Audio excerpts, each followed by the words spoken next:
भारत माता की, भारत माता की, भारत माता की।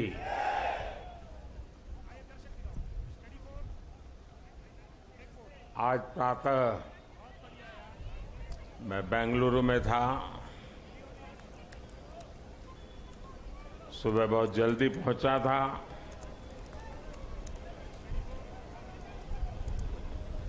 और तय किया था कि भारत में जाकर के देश को इतनी बड़ी सिद्धि दिलाने वाले वैज्ञानिकों के दर्शन करूं। और इसलिए मैं सुबह सुबह वहां चला गया। लेकिन वहां जनता जनार्दन ने सुबह से ही, सूर्योदय से भी पहले हाथ में तिरंगा लेकर के चंद्रयान की सफलता का जिस प्रकार का उत्सव मनाया, वो बहुत ही प्रेरित करने वाला था। और जब भी कड़ी धूप में सूरज बराबर तप रहा है और इस महीने की धूप तो चमड़ी को भी चीर देती है, ऐसी कड़ी धूप में आप सबका यहां आना और चंद्रयान की सफलता को सेलिब्रेट करना और मुझे भी इस सेलिब्रेशन में हिस्सेदार बनने का सौभाग्य मिले, ये भी मेरा सौभाग्य है। और मैं इसके लिए आप सबका अभिनंदन करता हूं। आज जब मैं इसरो पर सुबह पहुंचा था तो चंद्रयान द्वारा जो तस्वीरें ली गई थी, उन तस्वीरों को पहली बार रिलीज करने का भी मुझे सौभाग्य मिला। शायद अब तो आपने भी टीवी पर वो तस्वीरें देखी होगी। वो खूबसूरत तस्वीरें अपने आप में एक बहुत बड़ी वैज्ञानिक सफलता की एक जीती जागती तस्वीर हमारे सामने प्रस्तुत हुई। आमतौर पर एक परंपरा है दुनिया में कि इन प्रकार के सफल अभियान के साथ उस पॉइंट का कोई न कोई नाम दिया जाए। तो बहुत सोचने के बाद मुझे लगा, और आज जहां पर चंद्रयान 3 ने लैंड किया हुआ है, उस पॉइंट को एक नाम दिया गया और नाम दिया है शिव शक्ति।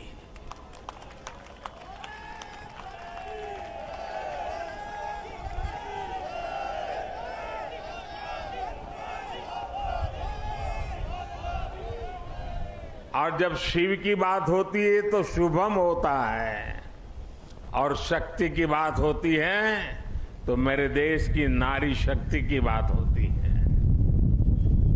जब शिव की बात होती है तो हिमालय याद आता है, और शक्ति की बात होती है तो कन्याकुमारी याद आता है।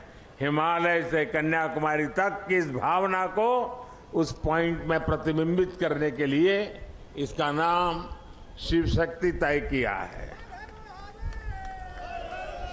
इसके साथ ही 2019 में चंद्रयान 2, उस समय नाम रखने की चर्चा मेरे सामने आई थी, लेकिन मन तैयार नहीं था। भीतर ही भीतर मन ने संकल्प कर लिया था कि पॉइंट 2 को भी नाम तब मिलेगा जब हम सच्चे अर्थ में हमारी यात्रा में सफल होंगे। और चंद्रयान 3 में सफल हो गए तो आज चंद्रयान 2 का जो पॉइंट था उसका भी नामकरण किया और उस पॉइंट का नाम रखा है तिरंगा। हर संकटों से जूझने का सामर्थ्य तिरंगा देता है। हर सपने को साकार करने की प्रेरणा तिरंगे देता है।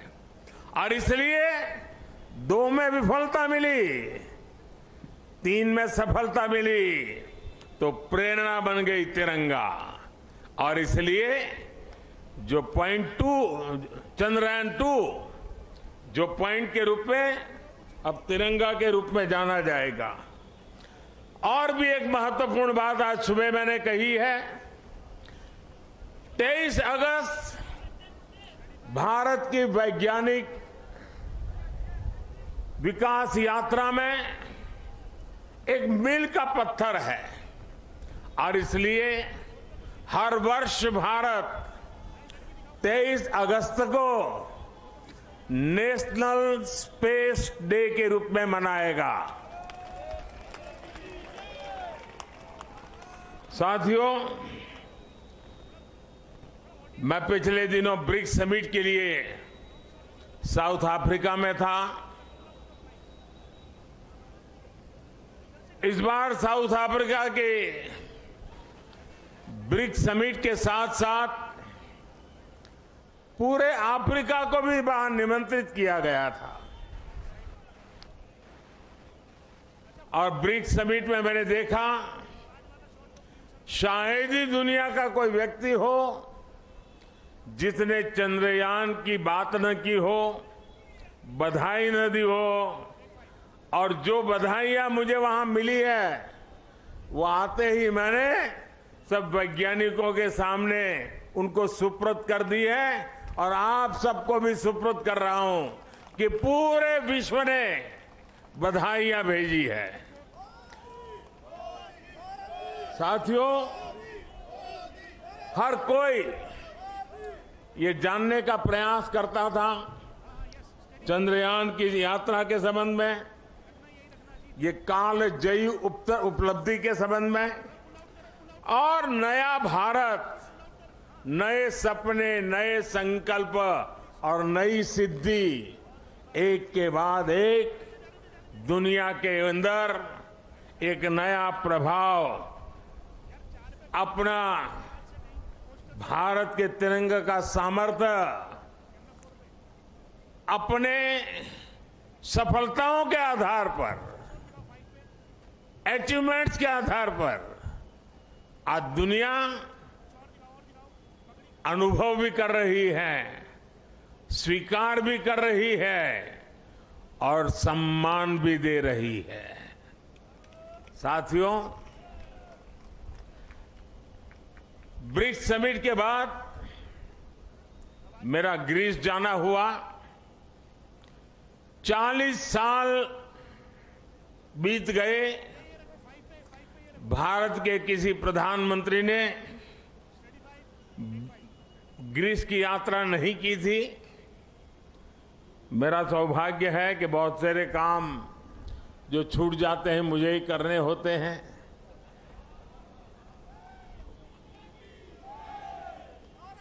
ग्रीस में भी जिस प्रकार से भारत का मान सम्मान, भारत का सामर्थ्य, और ग्रीस को लगता है कि भारत और ग्रीस की दोस्ती, ग्रीस एक प्रकार से यूरोप का प्रवेश द्वार बनेगा और भारत और ग्रीस की दोस्ती भारत और यूरोपियन यूनियन के रिश्तों को मजबूती देने का एक बहुत बड़ा माध्यम बनेगा। साथियों, आने वाले दिनों में कुछ दायित्व हमारे भी हैं। वैज्ञानिकों ने हमारा काम किया है, सैटेलाइट हो, चंद्रयान की यात्रा हो, सामान्य मानवीय के जीवन पे इसका बहुत बड़ा प्रभाव होता है। और इसलिए इस बार मेरे देश की युवा शक्ति को विज्ञान के प्रति रुचि बढ़े, टेक्नोलॉजी के प्रति रुचि बढ़े। हमें इस बात को आगे ले जाना है। हम सिर्फ उत्साह, उमंग, नई ऊर्जा, सिर्फ इतने से अटकने वाले लोग नहीं हैं।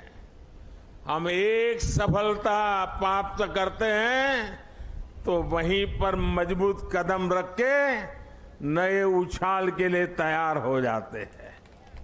और इसलिए गुड गवर्नेंस के लिए, लास्ट माइल डिलीवरी के लिए, सामान्य मानवीय की जिंदगी में सुधार के लिए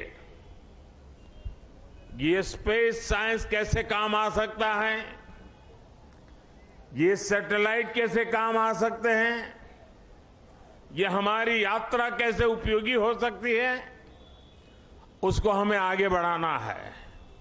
और इसलिए मैंने सरकार के सभी विभागों को सूचित कर रहा हूं कि वे अपने अपने विभाग में जो जन सामान्य से जुड़े काम है, उन कामों में स्पेस साइंस का, स्पेस टेक्नोलॉजी का, सैटेलाइट के सामर्थ्य का डिलीवरी में कैसे उपयोग करें, क्विक रिस्पांस में कैसे उपयोग करें, ट्रांसपेरेंसी में कैसे उपयोग करें, परफेक्शन में कैसे उपयोग करें, उन सारे बातों की ओर वो अपनी समस्याओं को खोज के निकाले। और मैं देश के नौजवानों को आने वाले दिनों में हैकेथॉन ऑर्गेनाइज करना चाहता हूं। पिछले दिनों कई हैकेथॉन में देश के लाखों विद्यार्थी 30-30, 40-40 घंटे नॉन स्टॉप काम करके बढ़िया बढ़िया आइडिया दिए हैं और उसमें से एक वातावरण पैदा हुआ है। मैं आने वाले दिनों में ऐसे हैकेथॉन की बड़ी श्रृंखला चलाना चाहता हूं ताकि देश का जो यंग माइंड है, यंग टैलेंट है और जो जन सामान्य की मुसीबतें हैं, इसके सॉल्यूशन के लिए ये स्पेस साइंस, सैटेलाइट से टेक्नोलॉजी, उसका उपयोग करें। उस दिशा में हम काम करेंगे। इसके साथ साथ हमें नई पीढ़ी को भी विज्ञान की तरफ आकर्षित करना है। 21वीं सदी टेक्नोलॉजी ड्रिवन है और दुनिया में वही देश आगे बढ़ने वाला है जिसकी साइंस और टेक्नोलॉजी में महारत होगी। और इसलिए समय की मांग है कि 2047 में हमारे देश को विकसित भारत बनाने के सपने को पार करने के लिए हमें साइंस और टेक्नोलॉजी की राह पर और अधिक मजबूती से आगे बढ़ना है। हमारी नई पीढ़ी को बचपन से ही साइंटिफिक टेम्पर के साथ आगे बढ़ने के लिए तैयार करना है। और इसलिए ये जो बड़ी सफलता मिली है, ये जो उमंग है, उत्साह है, उसको अब शक्ति में चैनलाइज करना है। और शक्ति में चैनलाइज करने के लिए माईगॉव पर 1 सितंबर से एक क्विज कंपटीशन आरंभ होगी ताकि हमारे नौजवान छोटे छोटे सवाल जवाब देखेंगे तो उनकी धीरे धीरे उसमें रुचि बनेगी। और जो नई एजुकेशन पॉलिसी है उसने साइंस और टेक्नोलॉजी के लिए बहुत भरपूर व्यवस्था करके रखी हुई है। हमारी नई शिक्षा नीति इसको बहुत अधिक बल देने वाली शिक्षा नीति है और उसमें जाने के लिए एक रास्ता बनेगा हमारा क्विज कंपटीशन। मैं आज यहां से देश के नौजवानों को, मेरे देश के विद्यार्थियों को और हर स्कूल को मैं कहूंगा कि स्कूल का एक कार्यक्रम बने कि ये चंद्रयान से जुड़ी हुई जो क्विज कंपटीशन है उस क्विज कंपटीशन में बढ़ चढ़ करके हिस्सा लें देश के करोड़ों करोड़ों युवा इसका हिस्सा बने और हम इसको आगे ले जाएं। मैं समझता हूं ये बहुत बड़ा परिणाम देगा। आज मेरे सामने आप सब आए हैं तो और भी एक बात की ओर मैं आपका ध्यान आकर्षित करना चाहता हूं। विश्व की भारत के प्रति एक बहुत जिज्ञासा बढ़ी है, आकर्षण बढ़ा है, विश्वास बढ़ा है। लेकिन इन सब के बावजूद भी कुछ मौके होते हैं जब उसे इन चीजों की अनुभूति होनी चाहिए। हम सब के सामने तत्काल एक अवसर आने वाला है और खास करके दिल्ली वासियों के लिए अवसर आने वाला है, और वो है G20 समिट। एक प्रकार का विश्व का बहुत बड़ा निर्णायक नेतृत्व ये हमारी दिल्ली की धरती पर होगा, हिंदुस्तान में होगा। पूरा भारत यजमान है, लेकिन मेहमान तो दिल्ली आने वाले हैं। उनको जरा मेरी डॉक्टर की टीम जरा पहुंचे, मेरे साथ जो डॉक्टर हैं जरा देख लें इनको।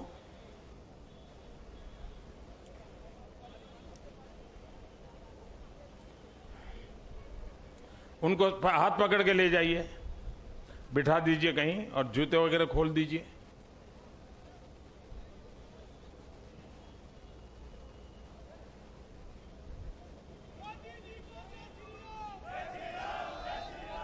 G20 की मेजबानी पूरा देश मेजबान है, लेकिन ज्यादा से ज्यादा जिम्मेवारी मेरे दिल्ली के भाइयों बहनों की है, मेरे दिल्ली के नागरिकों की है। और इसलिए देश की साख पर रत्ती भर भी आंच न आए, ये हमारे दिल्ली को करके दिखाना है। देश की आन बान शान का झंडा ऊंचा करने का सौभाग्य, अतिथि देवो भव के हमारे संस्कार है। हमारी तरफ से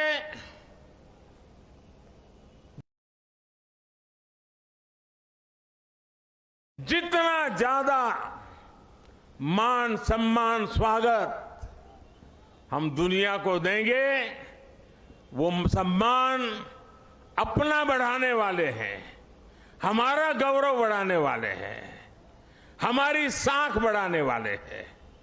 और इसलिए सितंबर में 5 तारीख से लेकर के 15 तारीख तक बहुत सारी गतिविधियां यहां रहेगी।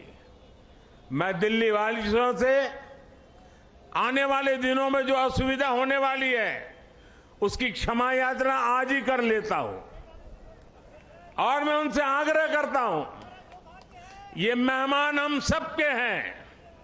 हमें थोड़ी तकलीफ होगी, थोड़ी असुविधा होगी, ट्रैफिक की सारी व्यवस्थाएं बदल जाएगी, बहुत जगह पे हमें जाने से रोका जाएगा, लेकिन कुछ चीजें आवश्यक होती है। और हम तो जानते हैं, परिवार में अगर शादी भी होती है ना, तो घर के हर लोग कहते हैं अगर नाखून काटते समय थोड़ा सा अगर खून निकल गया हो तो भी लोग, अरे भाई संभालो, घर में अवसर है, कुछ चोट नहीं लगनी चाहिए, कुछ बुरा नहीं होना चाहिए। तो ये अपना बड़ा अवसर है। एक परिवार के नाते ये सारे मेहमान हमारे हैं। हम सब के प्रयासों से ये हमारा G20 समिट शानदार हो, रंग बिरंगा हो, हमारा पूरा दिल्ली रंग राग से भरा हुआ हो। ये काम दिल्ली के मेरे नागरिक भाई बहन करके दिखाएंगे, ये मेरा पूरा विश्वास है। मेरे प्यारे भाइयों बहनों, मेरे परिवारजनों, कुछ ही दिन के बाद रक्षाबंधन का पर्व आ रहा है। बहन भाई को राखी बांधती है, और हम तो कहते आए हैं चांदा मामा, बचपन से ही पढ़ाया जाता है चांदा मामा। हमें बचपन से सिखाया जाता है धरती माँ। धरती माँ है, चांदा मामा है, मतलब कि हमारी धरती माँ चांदा मामा की बहन है। और इस राखी का त्योहार ये धरती माँ ये ल्यूनर को राखी के रूप में भेज करके चंदा मामा के साथ राखी का त्योहार मनाने जा रही है। और इसलिए हम भी ऐसा राखी का शानदार त्योहार मनाएं, ऐसा भाईचारा का, ऐसा बंधुत्व का, ऐसा प्यार का वातावरण बनाएं कि G20 समिट में भी चारों तरफ ये बंधुत्व, ये भाईचारा, ये प्यार, ये हमारी संस्कृति, हमारी परंपरा का दुनिया को परिचय कराएं। मुझे विश्वास है कि आने वाले त्योहार शानदार होंगे और सितंबर महीना हमारे लिए अनेक रूप से विश्व में फिर से एक बार, इस बार वैज्ञानिकों ने चंद्रयान की सफलता से जो झंडा गाड़ा है, हम दिल्ली वासी G20 की मेहमान नवाजी अद्भुत करके उस झंडे को नए ताकत दे देंगे, ऐसा मेरा पूरा विश्वास है। मेरी आप सबको इस इतनी धूप में यहां आकर के इस हमारे वैज्ञानिकों के महोत्सव को सामूहिक रूप से मनाने के लिए, तिरंगे को लहराने के लिए बहुत बहुत बधाई देता हूं, बहुत बहुत शुभकामनाएं देता हूं। मेरे साथ बोलिए भारत माता की, भारत माता की, भारत माता की। बहुत बहुत धन्यवाद।